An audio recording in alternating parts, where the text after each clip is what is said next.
All right, good evening, Team World Vision Chicago. My name is Josh. This is the first live stream that I am hosting. You've heard from my coworker, Greg Schlew, who led the first couple. Tonight, we have a really awesome guest with us. I'm excited to introduce him in just a second. These are just some short 20-minute action-packed interviews where you guys can learn from some of our top fundraisers, see what they're doing. Also, just get to know more people in the Team World Vision family. So like I said, awesome guest tonight. You'll meet him in just a second. But just two quick announcements for you guys. The first is tomorrow is the last day for the early bird team dinner ticket sales. So $5 off, ends tomorrow. Be sure to get those now. They're $13. We're about 60% sold out for the dinner already. I have 1,650 people on the team. The room holds 1,000. If everybody continues to bring a guest, like has been the case so far, it's going to sell out really quick. So be sure to get your tickets soon. I will send out that link tomorrow just so you have it too. And then the 20-miler. I sent out registration info on Tuesday. So if you haven't seen that, check your email. There's a link in there to register for the 20-miler. It's our biggest group run this season. We have all of our teams from all over the Chicagoland area come in. You will not want to miss it. Typically 400 Team World Vision runners. Just a couple quick details around that. When you click on that link, you're going to select the Team World Vision $20 option. You will not have to pay $20. That's just what it says on there. If you come in your Team World Vision jersey, you will get a free entry into the race. Where it says charity selection, just hit no affiliation. As long as you select the Team World Vision option right above that, that's good enough. And ignore the times and bib locations on that website. We are going to do our own thing. We will have packet pickup the race day morning, so be sure to show up at 5:45. We're going to have 300 to 400 people showing up then, so be there early to pick up your packet. And we'll start Team World Vision pep rally with a special guest right around 6. So 5:45 is the latest. We'll be ready to go by 6 and hopefully off and running by 6:30. The discount code to waive that $20 fee is your email address. If you have multiple email addresses, it's the one that you got the email at. So type that email address in, hit update, and it will remove the $20 fee on there for Team World Vision runners. So on to our guest of honor. I have the pleasure of introducing Anthony Halpin. Anthony is one of our all-time top fundraisers at Team World Vision. Well over $100,000 raised, has gotten almost, I believe, 50 kids sponsored. He can correct me if that's wrong, but I believe it's right around there. Just one of our all-time leaders, and one of the guys who's been around the longest too. I don't want to steal too much of his story, but he has been around from the very beginning, and is one of the capacity volunteers we have at Team World Vision, which we'll go into as well. So Anthony, welcome to our third fundraising live stream. Really excited to have you. If you could just start by telling us a little bit about yourself, how long you've been running with Team World Vision, some of the events you've done with Team World Vision, and what it was that got you involved with Team World Vision in the first place. Sure. Thanks, Josh. Thanks for having me on this webcast, live, Google Hangout, whatever it's called. Very excited to be here. As Josh mentioned, my name is Anthony, and I got involved with Team World Vision way back in 2006, so year one of the Chicago Marathon. And I wish I had some exciting story about how it happened, but the reality is I was lazy and I forgot to sign up for the marathon. And I had a friend who was running it, and so I had to join a charity fundraising team.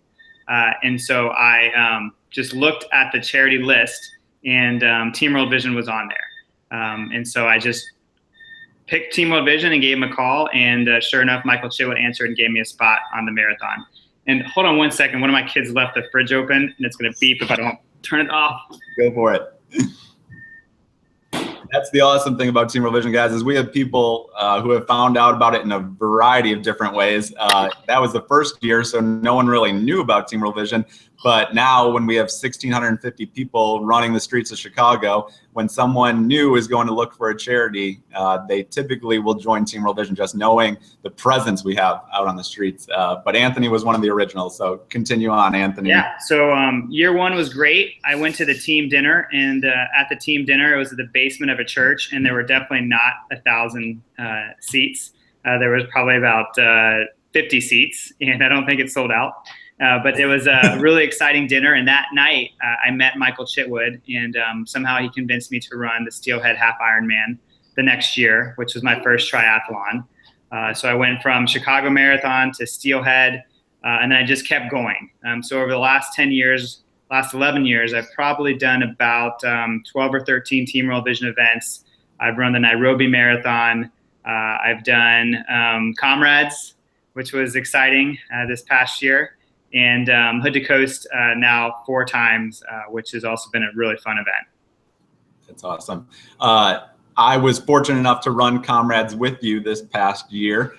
We stuck together most of the race. I felt way worse at the end than you did, I think, but it was really cool to see you finish and the rest of the Team World Vision people finishing. You had an experience actually at Comrades earlier in your Team World Vision career too, and you got to go to the field and see some of the work. Can you tell us just a little bit about that and what that trip meant for you going into it, and then at the same time what it did and how it shifted your opinions of what you thought going into that trip? Sure, absolutely. So back in 2011, I had been doing stuff with Team World Vision for about 6 years, 5 or 6 years, and Michael Chitwood approached me and said, "Do you want to come to Kenya and run the Nairobi Marathon?" And for a long time I thought, not really, but then he convinced me to come and see the work. I think the line he said was, "Everybody who's come, their life has been changed, and everybody who didn't come, their life is the exact same." So something along those lines. So I thought, all right, well, I'm up for having my life changed. So we went to Kenya, but as I said, this was about 5, 6 years into volunteering. And at O'Hare, on our way out, I was sitting next to Michael, and I told him, "Hey, this has been a great run, but I'm ready to move on to whatever's next in my life. So this is probably my last event or last thing with Team World Vision." And the look he gave me was something like, "Okay, we'll see." But that's what my plan was. My plan was to go to Africa, come home, and start something new. So we got to Kenya. We ran the Nairobi Marathon, which was awesome. I think I beat one Kenyan. She was old and injured, but I beat her, and I wasn't ashamed to pass her. But it was a fun race. It was tough. But then afterwards, we got to go to the field, which was really amazing. It changed me in ways I didn't think it was going to. A couple of things was that the field staff are some of the most talented individuals I've ever met before. And I don't think I even understood how indigenous the Team World Vision staff were in the community. So we would have people from the communities that Team World Vision was serving who grew up there, struggled through some of the things that they struggle with, ended up going to school and college, and now coming back to work with Team World Vision. So the work that they did was just unbelievable. But also the work that needed to be done was still pretty significant. And so on my flight home from Kenya, I told Michael Chitwood, "Whatever you need, I'll do it." Since then, that's been an eye-opener for me. And that has led to, I attempted Comrades in 2013. That was my biggest fundraising year, over $60,000 in that one year. And then the next year I did 30,000 for Hood to Coast. And so seeing the work that's done really pushed me to want to do more and stay more and more involved.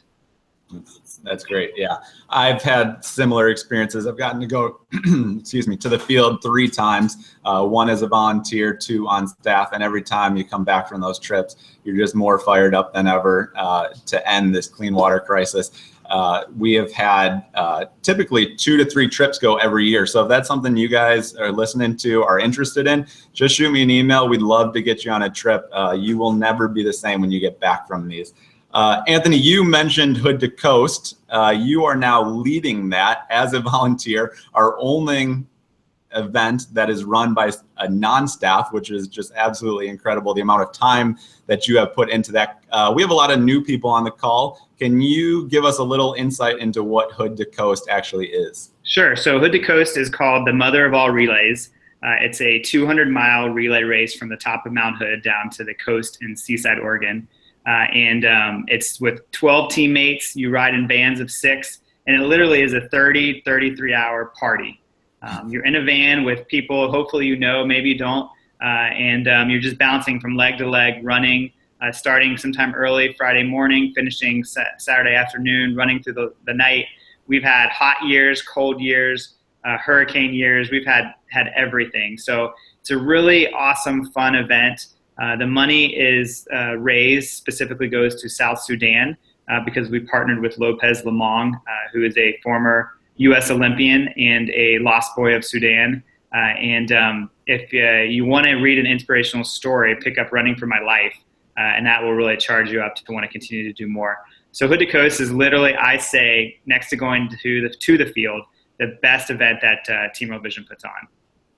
Yeah, it is a blast. I am obviously a little biased towards Chicago. And when I first heard Steve Spear saying that Hood to Coast was the most fun event we had, I got defensive, I'll admit. And then I went to do Hood to Coast last year and I walked away saying, yep, that's the most fun event we had. Just an absolute blast. And that's been a way that we've actually been able to draw some other celebrities in too. So a lot of you guys saw Ashton and Brianne Eaton in the Olympics. Could you talk a little bit about that relationship and how that all came about too? Yeah, absolutely. So Lopez was kind of the catalyst to get the relationship started with Hood to Coast. Lopez was very big on inviting other athletes to come in and take part of this experience. And so the first year that we ran Hood to Coast, we did Hood to Coast in 2013, Ashton Eaton came out. And I believe this was his first experience with Team World Vision. And it kind of hooked him. And so he was coming off of the 2012 Olympic Games and was starting to get, kind of be known for who he is. And then that hype just continued to build. And him and his wife both went to the field last fall and saw the work, and then basically kind of felt the same way I did, where it was like, what else can I do? And so literally 2 days after they got back from Rio, they came back out to Hood to Coast. They were kind enough to bring their medals, show people everything, and really just the two most down-to-earth people. And to be sitting in the same room with the world record holder, Olympic record holder, and the decathlete, as a decathlete, two-time gold medal winner. Bree is, indoor world champion, bronze medalist in the Olympics. It's just phenomenal. And then you throw in Lopez, two-time Olympian, amazing story. Alan Webb has been out there. He's the U.S. record holder in the mile in a blistering 3 minutes and 46 seconds. Josh Cox has come out. He's the U.S. record holder in the 50K. And so it's just a fun event because we draw some celebrities to come out and enjoy the experience with the Team World Vision runners. Yeah, and those guys are just hopping in and out of people's vans all weekend long. We got to ride with them for a little bit. It's a blast to get to know those guys. And we're going to have a legacy getaway actually with the Eatons in California in the beginning of December, which we'll send out some more info. But if you guys are going for a big goal, 5 or 10,000, if you're going for 5, consider going for that 10 and head out to California with us. Enjoy an awesome, relaxing weekend with some great people and Olympians. It's going to be a really fun time. So keep your eyes out on some details for that. But Anthony, what was the fundraising totals? What are we at right now for Hood to Coast? So we're right at about 490,000, and so it's 120 runners. So it's probably one of the highest per runner average of any event. We have 26 runners that have hit legacy, and over 50 who have hit hero. So over 50 of the runners raised $3,000, and then 26 raised $10,000. And I know there's a couple who were sitting at like 7,000, and then they spent the weekend with Ashton and Bree, and they're like, I'm going to do whatever I can to get to 10 so I can hang out with them again in December. So that's incredible. Yeah. So we've got that many legacy people on the Hood to Coast, a ton of money, almost 500,000. You've personally raised a ton of money, over 100,000, and a ton of child sponsorships as well. How have you led this team? How have you done your personal fundraising and just continued to inspire people to go for bigger goals, yourself and others? Yeah, well, great. The first thing that I always recommend, the first thing I always do is create a plan. And that plan has got to be more detailed than I'm going to post on Facebook. Posting on Facebook is great. You can get some good donations from that, but you need to have something else specifically lined up on how you're going to reach your goal. So let's just assume your goal is $3,000. Then I would say the first thing you should do is just open up our good friend Excel and just list out all the names of the people who you think you want to ask for money, and list out, okay, I think I can ask that person for 100. I can ask that person for 250. I say dream big. So think of your friend with the nicest car and ask them for the most money. So whether you're comfortable asking for 500 or 1,000 or whatever you think it is, just have that plan in place, and you'll be surprised on how easy it is to fulfill it once you start to go through the plan. Yeah, that's great. We are in a crucial time for our fundraising in Chicago. We're closing in on 6 weeks. Some people have yet to start their fundraising, which is okay. What advice would you give to some people that might feel like they're in a rut, not sure how to ask people, just some tips that you might have? Yeah, a good thing to do is to really just kind of give yourself a kick in the pants and realize, hey, this is real. This is real life. And there are kids across all over the world, specifically for the countries in Africa that we're raising money for at Chicago, that don't have clean water. And it's not somebody else is going to take care of it. It's World Vision is at the forefront of solving this problem of clean water access. And so every $50 that you raise really does help provide access to a child that lasts. And so it's real life. It's really happening. And if you start to understand that, then I think you have a little bit more passion to want to ask people for money. I tell people all the time, one of the best things you can do is to kind of own it before you ask people for money. So think about what you could give. It may even be sacrificial and say, okay, well, my goal is $3,000, so I'm willing to give $300. Well, if you give $300, it makes it a lot easier to then email 9 of your friends and say, hey guys, I'm in for 300. Will you be in for 300? And if each of those guys say yes, then all of a sudden you've hit your goal. And so get that plan in place, figure out what you can do sacrificially, and then really decide that this is a real issue that you can help solve. And I would say one of the takeaways I got from when I left Kenya was just this thought process that we can solve this in our lifetimes. I have 3 kids, a 4th on the way, and I look forward to the day that we turn on CNN or Fox News, whatever your flavor is, and they say the clean water crisis is over, that every person has access to clean water. Just to think of that moment in my life, sharing it with my kids and maybe my grandkids, is really exciting. And I invite everybody to join that passion so that they're a part of that celebration, knowing that they fundraised and did some work to make it happen. Yeah, that's great. Anthony, I can't really think of a much better way to go out than that. You gave us a great kick in the pants tonight. If you guys are not inspired, there's something wrong with you. Follow Anthony's lead. If you have any questions about anything he said or I said, feel free to shoot me an email. And if you have any questions for Anthony, shoot me one and I can always ask him and we can get an answer for you.